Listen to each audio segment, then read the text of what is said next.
When I say the word opera, what comes to mind? Many of you are probably thinking of dusty scenery, but have you actually ever been? Now, the image you were thinking of might have been true once. Dusty scenery, no acting, but all of that has drastically changed with time. All things change, and so does opera, which has been around, alive and well for over 400 years. You probably don't even realize how many times you've actually heard opera on television, in pasta and cheese commercials, and movies. For example, Fifth Element, Pretty Woman, Match Point, Mission Impossible, Philadelphia, Up, and many, many more. I got introduced to opera at a young age. I grew up in Hamburg, Germany, speaking both German and Spanish. I grew up within two cultures at a time when that was very, very unusual in Germany. But I loved being a little different. At the age of 13, I started singing the children's chorus of the Hamburg Opera and sang in a few operas. We rehearsed at the opera and performed there. That is when I tasted its magic and complexity first. This was before I'd even seen an opera from the audience's seat. Being backstage in a theater was and is truly magical and mysterious.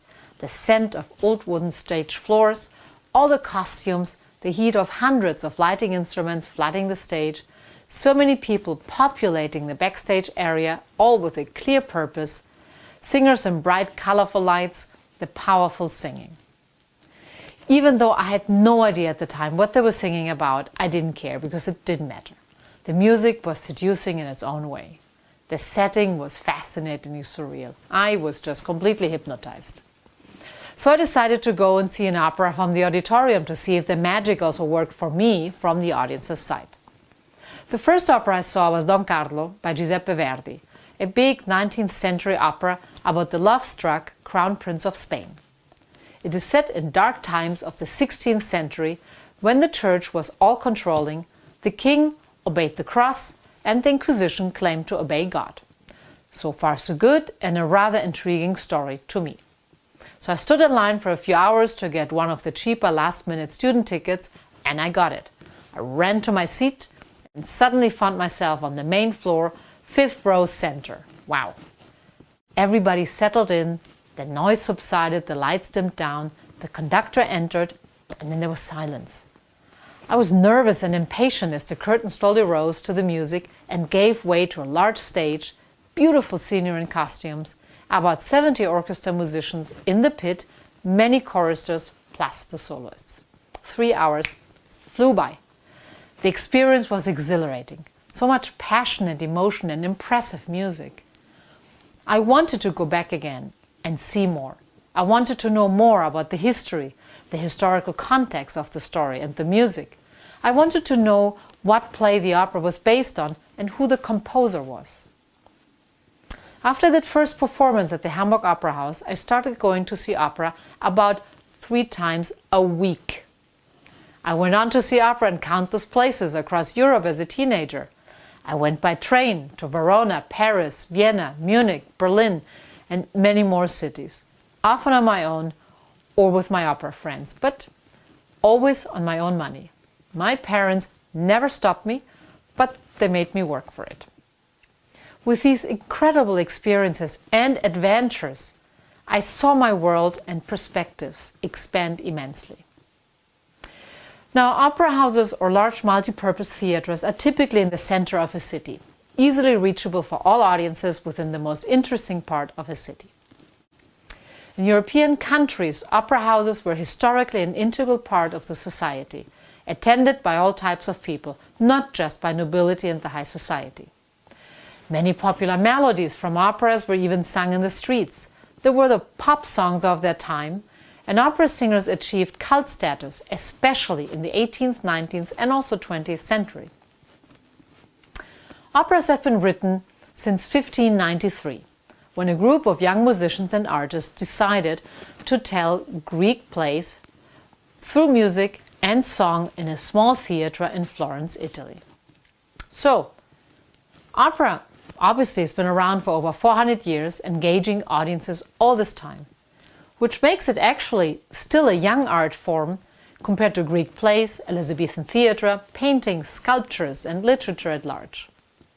Of course, like those other art forms, opera has changed with time. Its mythological themes have been replaced by contemporary stories. The musical style has evolved as much as its artists, creators, and audiences. The world surrounding opera has changed. The basic elements of theatre, however, have remained the same over centuries. There is an auditorium, there is an orchestra pit, and a stage. That basic concept is more than 2,000 years old, ever since the Greeks wrote and performed their plays in amphitheatres like the one in Epidaurus, which still exists today, and it's still being used. Of course, the looks, the buildings, and the technology have changed, but so far, one thing has never changed. Singer, chorus, and orchestra sing and play opera without any amplification.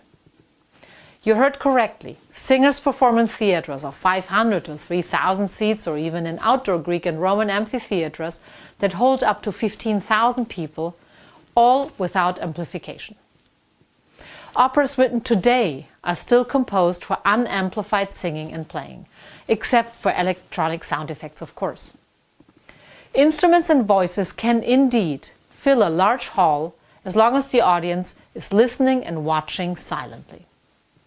The right vocal technique is all it takes for the singers, accompanied by classical instruments, to project and resonate their voices and sounds. Breath support and using the cranial cavities and upper chest as resonance spaces do the trick.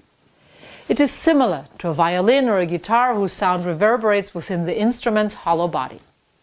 The thrill of the pure human voice is exhilarating, special, and unique. It is the oldest, most impactful and versatile instrument of humanity, capable of countless expressions. When telling us a story, it can make us cry, smile, and excite us. It appeals to our shared humanity, our range of emotions that are universal.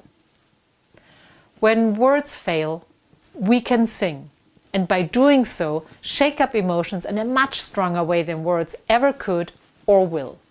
It brings people together. Music and emotions have no borders, no single language. Granted, opera has been written in many countries and therefore in many different languages. But not to worry, please. These days we use subtitles on a screen above the stage. You will see in your language the text that is being sung on stage, so you can follow words and story as you listen and watch the performance. But the music alone will always tell you what to feel. To put on a single opera production, it takes many professionals from all walks of life, from the tailor to the carpenter to the singer, the conductor, and so many, many, many more. During one single performance, there are about 250 people working simultaneously in the theatre.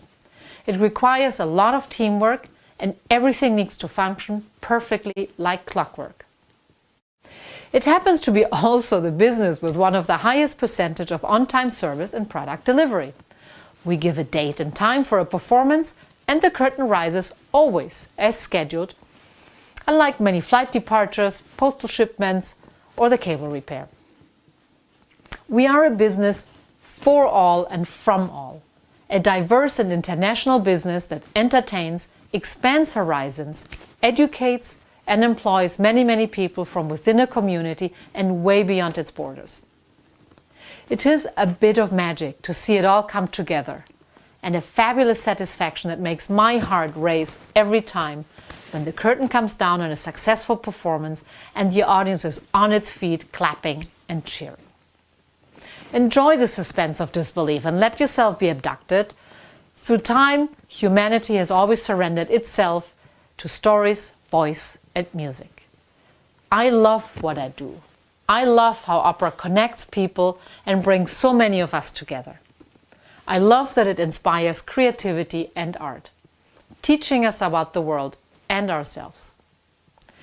Opera has brought me so far to live and work in 8 different cities, 5 countries, on 3 continents. I'm lucky to speak 5 languages fluently, which allows me to connect easily with many people, allowed me to create international connections, make friends all over, and create large professional and personal networks. Now, this pandemic has stopped all types of performing arts, as we cannot perform for live audiences. This unique challenge has been difficult and required a total rethinking and lots of creativity to keep producing content, at least for streaming. And of course, we're making plans to perform again back on our stages for many seasons to come. Trust me, music and theatre cannot and will not stop. There's no other business I'd rather be working and living in. Nothing is ever routine. No day is like another, ever. And opera continues to be young and new and keeps touching us. It is unique, and I hope that some of you will at least give it a try. Thank you.